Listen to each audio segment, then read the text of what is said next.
Welcome, everyone, to another episode of the Nearshore Cafe Podcast. I'm Brian Sampson, your host, longtime Nearshore entrepreneur. This podcast today is presented by Plugg Technologies, Plugg.tech. Plugg is a great way to find software developers and more all over Latin America, connecting them with U.S. companies. Today, if you are interested in just this whole ecosystem of software developers in Latin America, this is going to be the right episode for you. I get asked all the time, we understand there's talent in Latin America, but where are they coming from? And this is what I want to get into today. So let me get right into it. When you think about Silicon Valley, for example, you're trying to self-select and identify certain companies, certain areas, certain schools that people maybe get their start. And it's almost this validation, this kind of stamp of approval. For a long time, I was a head of talent in San Francisco for growing tech companies. And we quickly try to right-size what the biases were for hiring managers. And some wanted the Google engineers or graduates from CS from Stanford or MIT or Berkeley. Some wanted more of the early stage startup experience or Meta back when it was a small version of Facebook and this move fast and break things mentality. So kind of the academia model versus this model, whatever. But the broader takeaway is they wanted a stamp of approval. They wanted other people to kind of take the chance on these engineers, train them, develop them, so they were ready for their companies at the time. So what does this mean for nearshoring? Well, there's still experience of companies that are looking to nearshore, and they're trying to understand, are these engineers any good? Who's hired them in the past? Where have they worked before? How do I know they're going to be right for my company? And the best thing I can talk about is a company called MercadoLibre.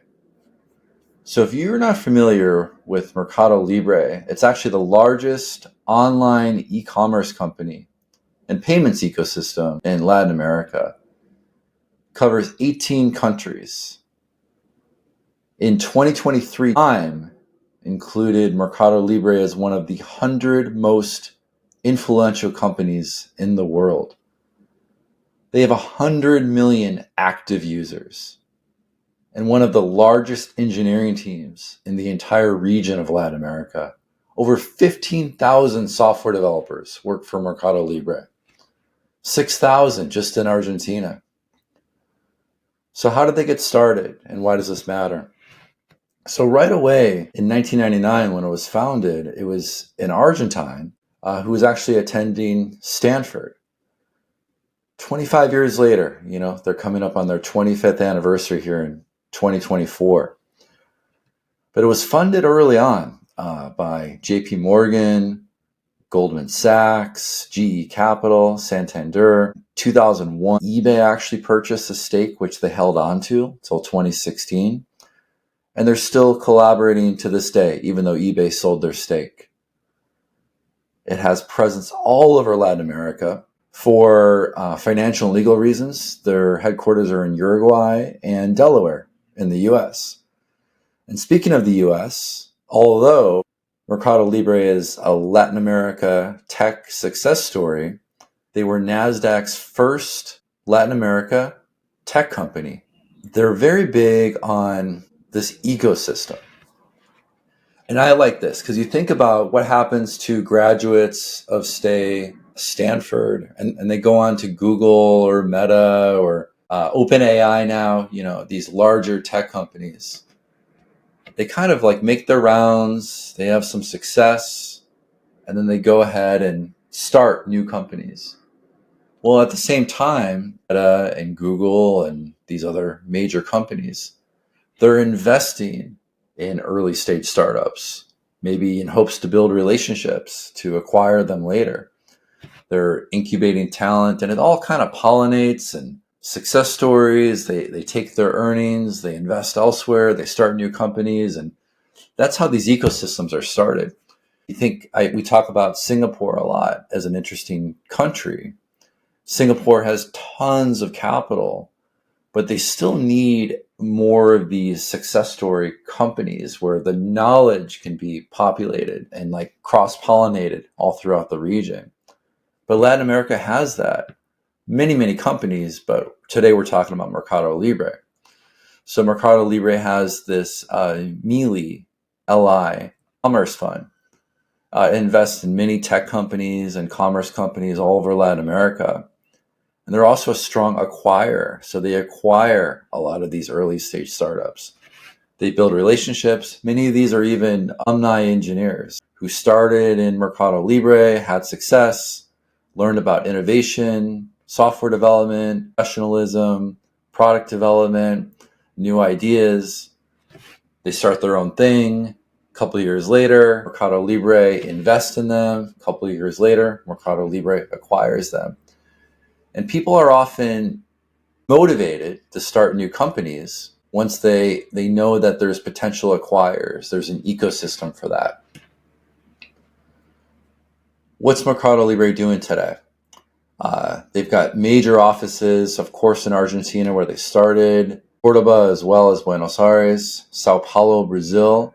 In fact, they invested $1.8 billion just in 2021 in their Brazilian operations. Bogota, Colombia, has another newer office. They have 5 main products, but the MercadoLibre platform for buying and selling goods is the number one product, and Mercado Pago is also a primary product. That's their fintech application. What I like about their ethos, and I think this drives continuous innovation, is they talk about continuous beta.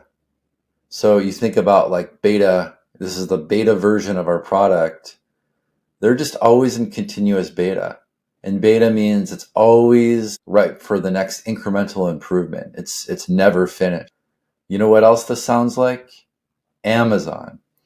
At Amazon, it's always day one.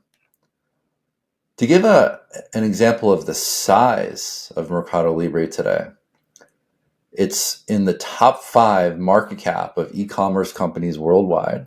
So speaking of Amazon and eBay, MercadoLibre is right there. It's in the top 60 of market cap of tech companies worldwide. Now you're talking about the FANG companies. You know, MercadoLibre is living in this world. And the top 250 market cap of all companies worldwide. So this is in the Fortune 250. Massive company. All started with Stanford and Argentina connections blossoming out of Argentina. The size is just tremendous. So I want to take a second here.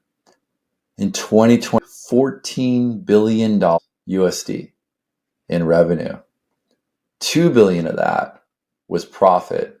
Incredible. This is a monster of a business. Their TAM, total addressable market, $5 trillion. As you look at a $500 million people region in Latin America. The growth comes from adding new people to the platform. But just like Amazon, as it becomes a way of life, you order more and more from the platform. So the average buyer in 2019, they were maybe making about 4 purchases every quarter in 2019. So a little bit over 1 time a month, they would buy off of MercadoLibre. Today, it's over 30 times a year. So about 7 times every quarter. You know, that's quite a bit. Almost 2.5 times every month, they're making a purchase from the application. This means a lot of goods are being shipped. Over 1 billion items were shipped from the platform in 2023. And they've also built a great ecosystem of delivery. Fulfillment and delivery are just as important with e-commerce. and 76% of those orders were delivered within 48 hours. Back to that Mercado Pago product. It's quickly become one of the top fintechs in all of Latin America. It's used all over the place. It's the number one fintech in Argentina and holds one of the top spots in nearly every other country in Latin America. And how do we measure that? With monthly active users. It's a huge success story. They have 20 million users in their credit portfolio. And tying this all back to engineering, well, they hire a lot of developers. 15,000 developers, as I said earlier. But that's up 8 times in 5 years. So they keep investing. A lot of times, tech companies will hire a bunch of engineers. Then the next big wave is sales and operations.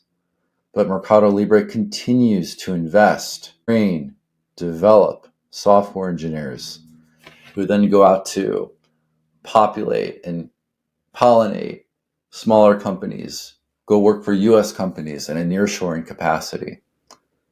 And they learn a lot about product development and innovation. MercadoLibre has actually invested in product development. They've increased their investment by 10 times in the last 5 years.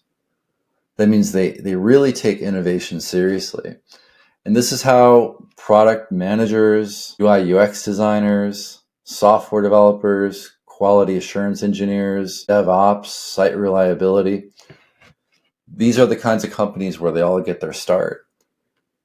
And MercadoLibre is right up there with the top companies in Silicon Valley.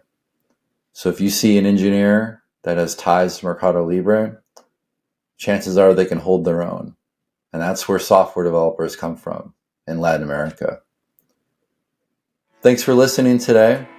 This is the Nearshore Cafe Podcast, sponsored by Plugg Technologies, plugg.tech. It was a great way to connect software developers and more all over Latin America. I'm Brian Sampson, your host. Thanks for listening, and we'll see you next time on the Nearshore Cafe Podcast.